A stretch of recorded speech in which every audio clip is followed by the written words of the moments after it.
manufacturing, and I'm very excited today for the Manufacturing and Technology Moment. I have Rick Spencer with me today, and he's going to go ahead and just introduce himself and tell you a little bit about his history and what he's doing now. Hey, Yeah, Rick, how are you? I am doing quite well. I started in entertainment when I was about 21 years old. My parents advised me to stay out of politics and entertainment, and I only listened to half of that. So I I'm sure. started as a radio host.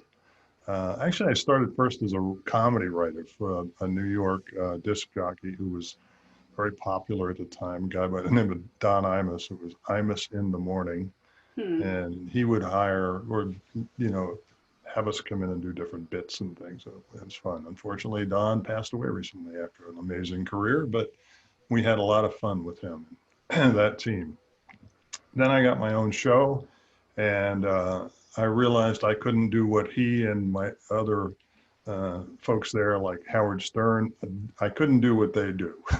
I No could one can do spin what Howard Stern well, does. or Imus. I mean that No. we were at NBC at the time, WNBC in New York at Rockefeller Center, and it was Oh, just it was pandemonium. It was I can imagine. Imus in the morning till 10, and then it was Soupy Sales, who I worked with. You probably are too young to remember Soupy, and then it No. was Howard, and they all hated each other, or they acted like they did, but through humor anyway. So that was the beginning of it, and I thought I'd become a writer, and that was a little naive. I discovered that it takes more than just the desire to be a novelist, Hmm. and it took a few failed attempts at that, three or four, before I actually landed a contract with New American Library Signet Books, and these were kind of thrillers, action adventure, James Bond, Indiana Jones type paperbacks, and that led to creating and directing and producing. And ultimately, I ended up at Universal for the last 21 years. However, today, with some of the ramifications of COVID, they're giving people early retirements and severance packages, and I'm happy to be among those that got that. So it leaves me free now Right. to pursue other projects that I've been working on for as many as 38 years. And so now I can devote full time and attention to those and make sure that they continue to be successful. Well, I know we've had some really interesting conversations, which, are really valuable to me. And I just learned so much already just from our conversations. And, the thing that I find really interesting is how varied, your career has been, just everything from the creative side and also even some of the technology. So just tell us a little bit more about, I guess, the big umbrella of what you've Yeah. overall done. Well, that's one of the joys of having worked for Universal, especially in the last 10 years, where uh, we were given in our art and design department, we were given a lot of freedom to experiment with emerging technologies, especially in storytelling. Most of the projects that we worked on that included emerging technologies were for technologies that were not necessarily developed for entertainment. Mm-hmm. So RFID chips became the heart of a kind of a gamification. Mm-hmm. Universal's known for its horror background, Halloween Horror Nights being very popular here, popular in Los Angeles, Singapore, Japan, and soon in Beijing.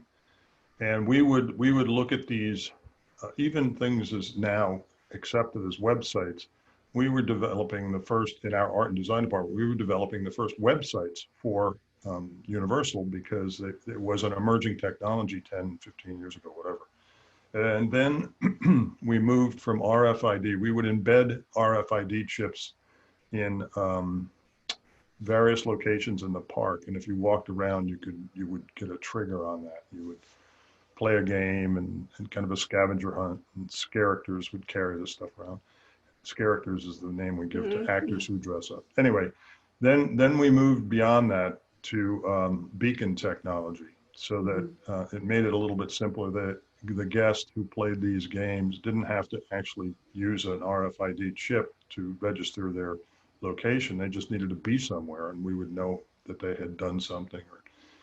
And our actors loved it because they would carry the beacons and they would see people react because they'd walk by and give them a scare or whatever. And then all of a sudden their Yeah, phone it's would ring cool. and they would get points. At Hmm. any rate, it became very, very popular. I learned a lot. We learned a lot. We did augmented reality most recently, and then virtual reality, and then now alternative reality. So it's a lot of different game stuff that just, I mean, we had more fun than we should have, I guess. But it That's was very great though. popular. Yeah. Yeah, it makes it a great career. And, I think with all of the emerging technologies, especially like you mentioned with AR, VR, and now a mixture, it really Yep. is changing the face of, not only the way we look at theme parks, but it has bumped it up on such a level and it's pretty exciting. So a I lot think of it goes different beyond the things. theme parks. I do. I Mm-hmm. mean, people say, oh, you've written 5 novels, and some people know that they're published around the world in various languages. They say, oh, you're going to get back to writing novels. And no, I'm not, because I've moved beyond creating story communication through novels. That's where you just Mm-hmm. sit there. The most interactive thing you do is you turn a page.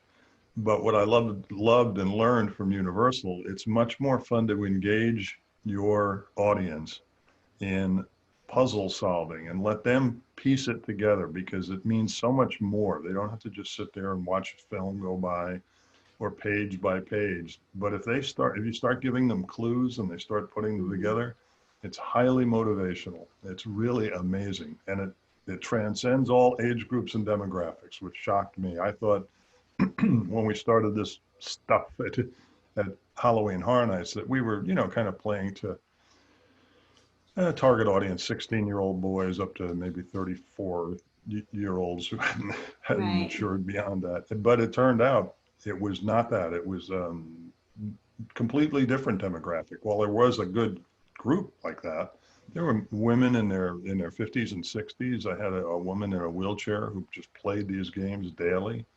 And what we discovered, which I found fascinating, was they would bond, and they would have their own little websites and their own trips and scavenger hunts that they'd mount based on the stuff that we created. Hmm. And they were I was sitting in a sports bar down here one day watching a Gators game. I think it was Gators Knowles. It was a big game, and on one side was all of these people going Gators, Gators, Gators, Hmm. and the other side Knowles, Knowles, Knowles. And then I went to a meeting at Universal where we invited our guests to come and tell us, and they grouped themselves into the various fictional character groups that we had created for Halloween. And they were going, Cerebin, Cerebin, Cerebin. And another group was going, Morphan, Morphans Forever. And these were nonsense names that we came up with, but they Right. became important to them. And I was recently had dinner with my boss, or my former boss, from like a few weeks ago, and we were talking about the fact that you could go on Wikipedia now and look up these fictional lands and characters that we created, and then there's entire biographies and explanations, and comparisons, and none of it's real. It Yeah, all that's came out of amazing. this twisted mind here. Right. But, I see that, if you go back to the way it was, when we were younger, and I mean, you did immerse yourself in a book. I mean, I was an avid reader, Yep, and, that was a way to be in a different world, yep, that creativity in your mind, you do kind of put yourself there. But I think, especially in today's world where, a lot of the youth, and other people as well, we're all kind of like right now, right now. It's hard to get people to go back to that way of thinking. And I still love to read, but I don't have as much time. So if you are able to engage and they are able to truly be in an immersive environment, that's a game changer. And I that is agree. getting more toward that virtual reality that we could see probably in the next 5 to 10 years. Yeah, well, we created some pretty scary stuff, that one of the things that we discovered was that people love coming to the park and going through the haunted house and seeing scare actors. Mm-hmm. But when it came to being really scared, it was when we could reach out to them at their house. Yeah. before they came. I'm sure. And so we engaged a wonderful young company that's on LinkedIn. I'll hook you up with them. They're great. X Studios, by the way, just for anyone who's Aw. listening, you know, these are the guys.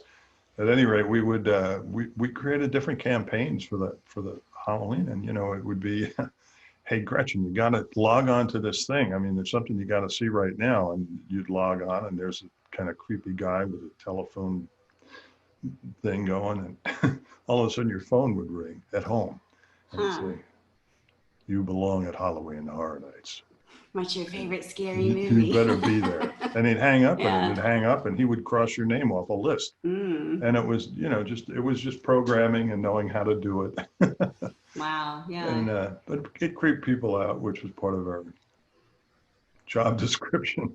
But I got to Right. say, I must say, in addition to doing all the creepy Halloween stuff, we also created wonderful Christmas events starring Mannheim Steamroller, and we would do Wow. all kinds of fun Mardi Gras events. So it wasn't all creeps. It was also Sure. just kind of fun. Well, and you know, I love Universal. It's an amazing place. Love Harry Potter. So Yeah. that's been always one of my favorites. But I always enjoy going there, and I really like, even though it's not part of the park, is on the front is the Toothsome Emporium. Yep. And just not only for the food, but I love steampunk. I'm actually, that's one of my Halloween costumes this Hmm. year. So I think they do an amazing job. And that's really, you know, one of the things that I've seen is how innovative they've really been and they continue to be. So Yeah, that's going to for be you, for great. this audience, I mean, I think it's business people mostly, but whatever it is, it's the collaboration that is at the heart of that. Mm-hmm. And for example, with Toothsomes, they didn't just decide to build that and do it all themselves. They were the designers would come and they say, we have a steampunk thing, we're going to call it Toothsomes, and that we want it to have, you know, characters that walk around, and we need costumes, and they need to be cast and directed. And so that would fall to art and design. Mm-hmm. So that, you know, we would bring the people and we'd look and we'd test stuff. And also with Potter, everything had to be approved by J.K. Rowling. I mean, Wow. right down to the butter beer. We flew back and forth to Scotland to to demonstrate what she, you know, what it would taste like. So And it's amazing, by the way. I love Butterbeer. it. Yeah, Yeah, well, so everybody good. loves it. And you know, I remember all of the credit, as far as I'm concerned, or 98% of it goes to our CEO, Tom Williams, Mm-hmm. because he was there from the very beginning when it opened poorly because it was, you know, the technology was not up to snuff in the opening days of Universal Studios. But through the years, however, he's managed to stay in control through all of the different owners. While I was there, we had 4 or 5 different owners, and yet, you know, he did it, and it's his vision, and I think that's the secret to it. I remember him in a meeting saying, you know, when people go to Disney, when they go to Walt Disney World, boy, they get warm and fuzzy walking down Main Street. He said, we need that here. Mm-hmm. What, you know, you guys need to do more of that because I know you can scare them, and we need that heartfelt thing. And it didn't really happen until they created the Wizarding World of Harry Potter, and then all of a sudden, you know, we became the people to beat with new innovative because it had heart. It That's at the did. heart of Yeah, it. it does. Yeah. Yeah. So that changed everything. Again, the collaborative nature of what we do and did is at the heart of the success, as far as I'm concerned. And I love that as a writer, because you know, I'll pitch an idea, and there'll be a group of very creative, talented people around me who'll jump up and say, "No, no, no, it could be better if you did this," and they're always right. And Mm-hmm. when you're all said and done with a collaborative process, whether it's a haunted house or a Christmas show or whatever, when it's all said and done, you can't really remember whose idea was what. And so Sure. it's just a success. And that's, I love that. And people always say, hey, how many haunted houses have you worked on? Well, we did 12, 10, I'm going to say 8, 9, or 10 haunted houses a year, all different from the year before, for 21 years. So it's 75, 80 different haunted houses. And then people, you know, I speak publicly to a number of different folks, and Right. they'll say, hey, what was your favorite? And I'll say, oh, it's easy to tell you that one. My favorite, without doubt, is one that we're going to do next year, because I don't know yet what it's going to be. I just know we're Right. going to have the most fun sitting in the meeting rooms, looking at old movies and things and saying, hey, that would work. And that's awesome. And, and it really does come down almost to, creating, and I say this all the time, but, creating that company culture, the culture overall. And it is all about collaboration and teamwork and all the things that people, it's like, what some people want to say is more the trite things that we say, but it's true. Yeah. And they're all the positives that make it one big thing that's amazing.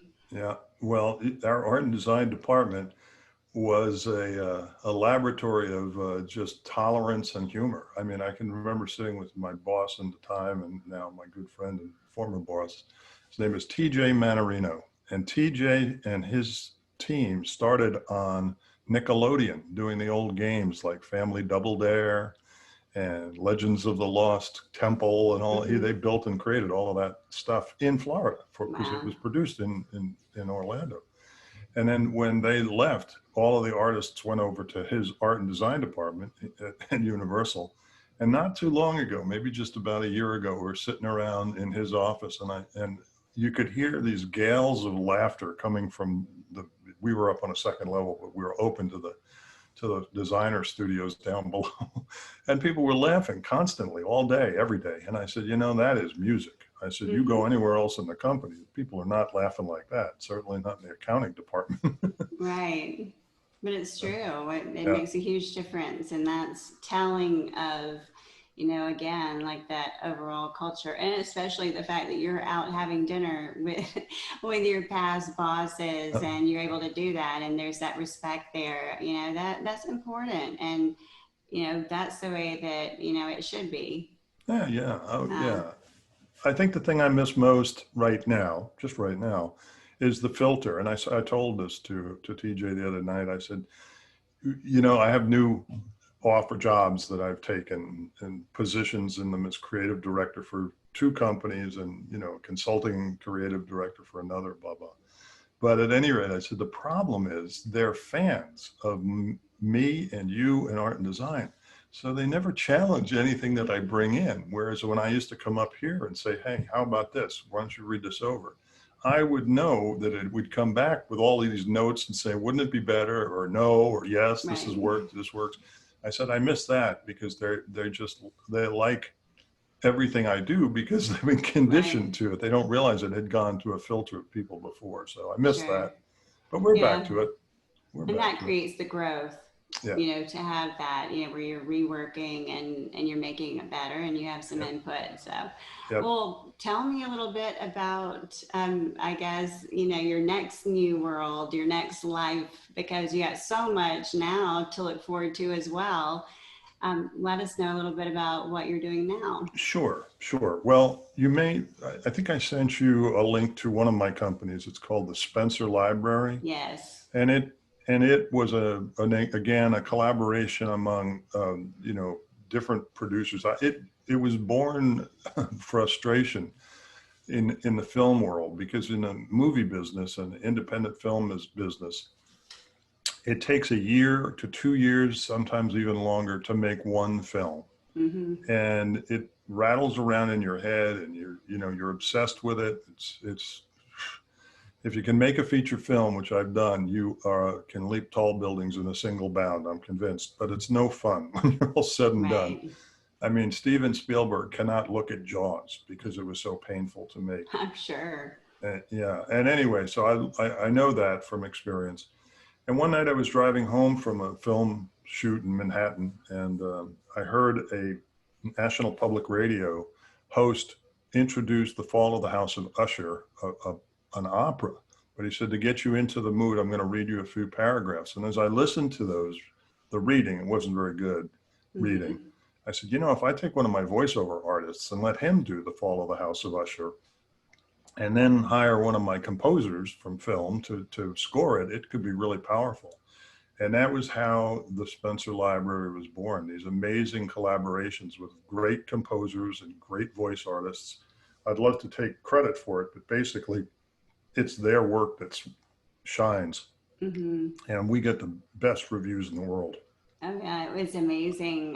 Yeah, I'm a huge Poe fan, but bringing in, and I think we should definitely maybe do a link or something so people Sure. can hear it, because they really are, again, very immersive.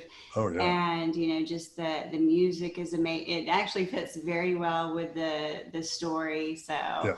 Well, they were yeah. scored. I mean, those were Mm-hmm. not, we didn't find library music and stick it on there. We Right. turned that, we would, Original.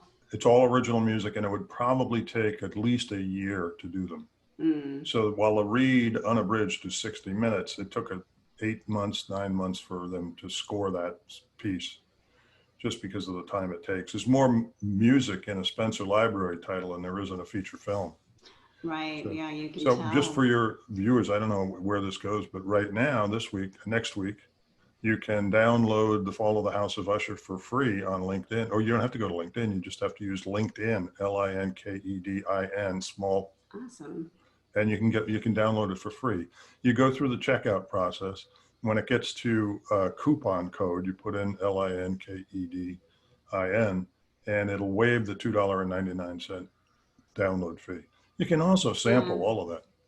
Well, the amazing thing also is, out there, and it's really varied, my audience. So there are a lot of people out there with children in high school, middle school that Mhm. probably are reading Poe, and Right. even the Fall of the House of Usher. So again, you don't want to replace actually reading it, but to be able to read the book, which you always should Right. first before watching anything, movie or anything, read and then listen to Sure. that.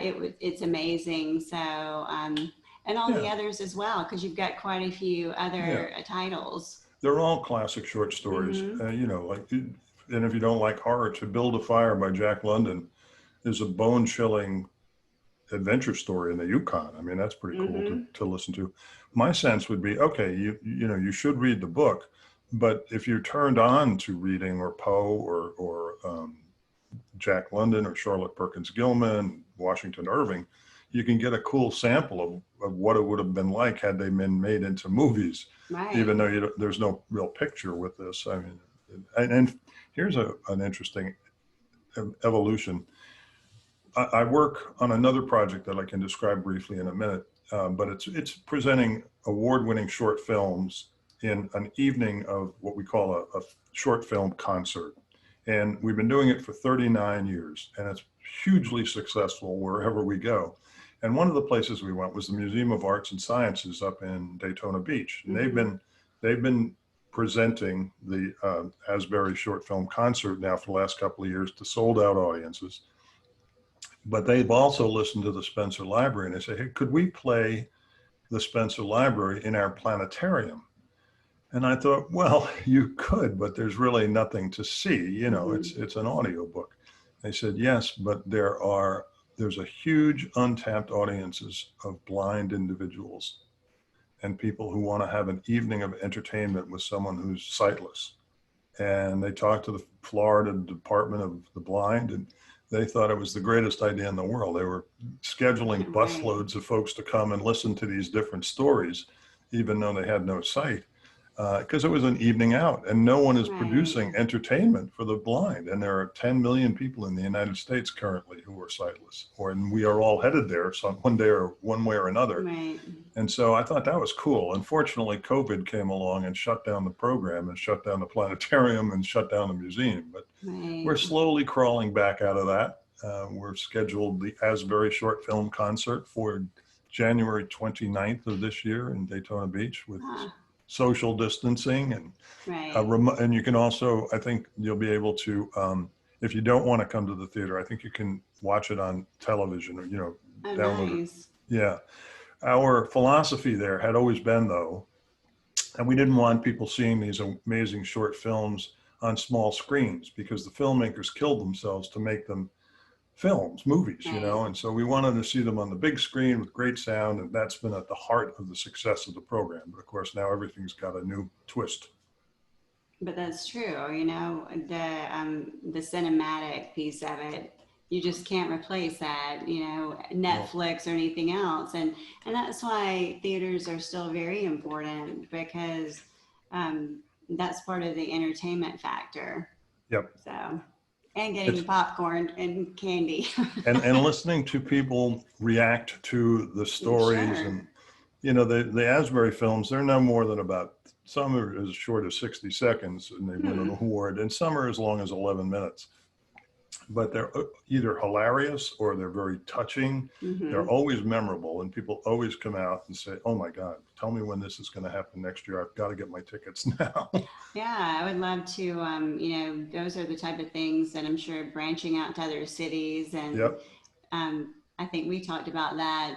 That would be fantastic, Yeah. as you branch out to some of the other larger cities and Yeah. Well, different we're not. places. It's not a Florida-based Mm-hmm. program. It's New York City-based. Ah, well, So Boston, mm-hmm. Chicago. This year we're scheduled to be in Omaha, Nebraska, but we've had to close or postpone those Mm-hmm. screenings.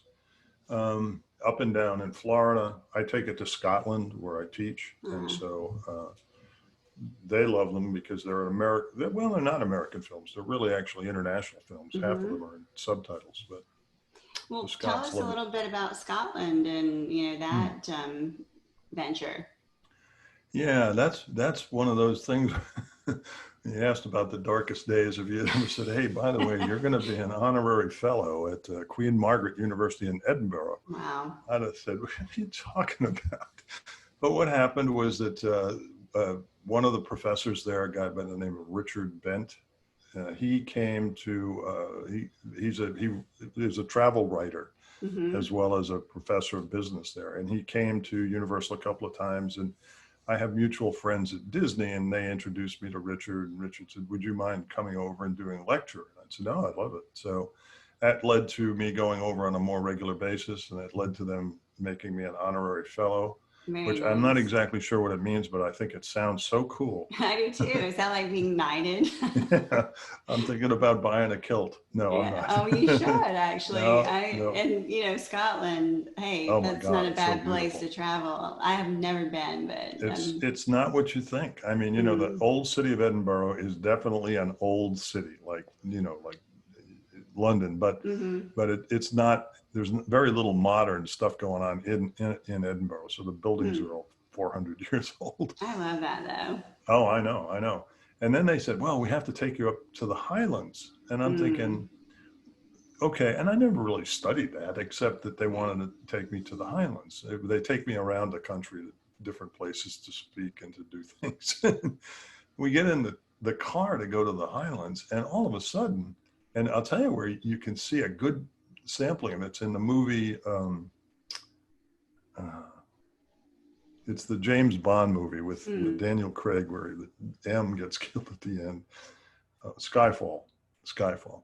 Well, they go up through the Highlands to get to this his home, his ancestral home, which in actuality, the Highlands was depicted properly, but the house itself was built in Ireland. At any Oh. rate, there's Hmm. storytelling. Well, they just that it made sense to build it there and pretend it was Scotland.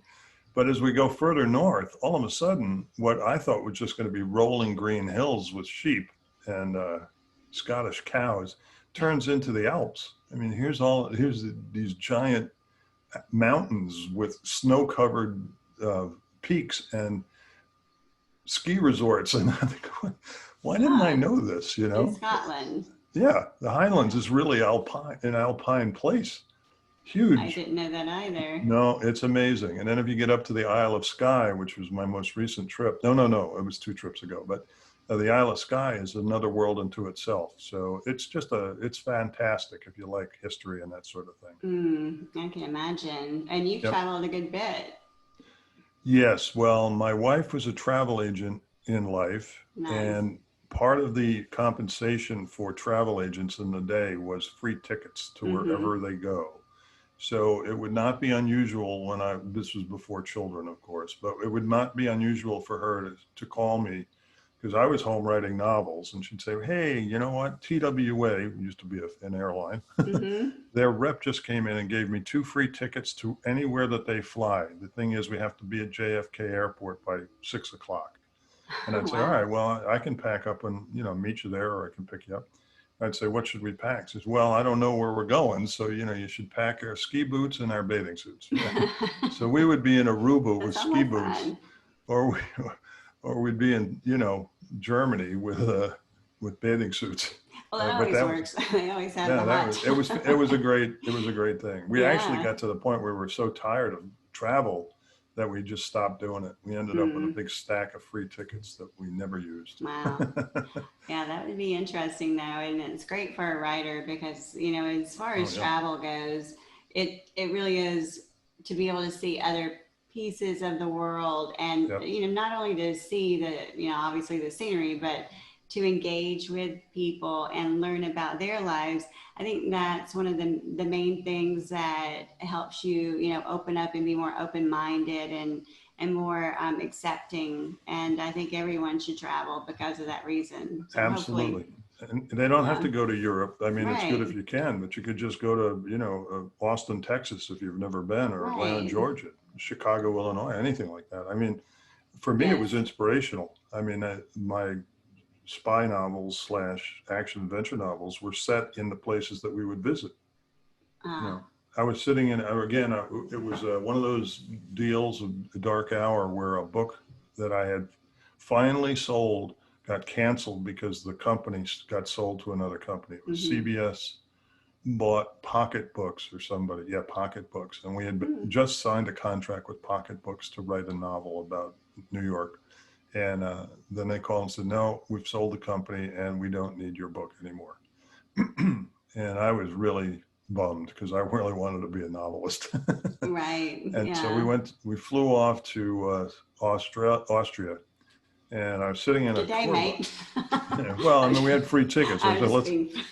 let's get out of here. I'm gonna have to cut that one out. Okay.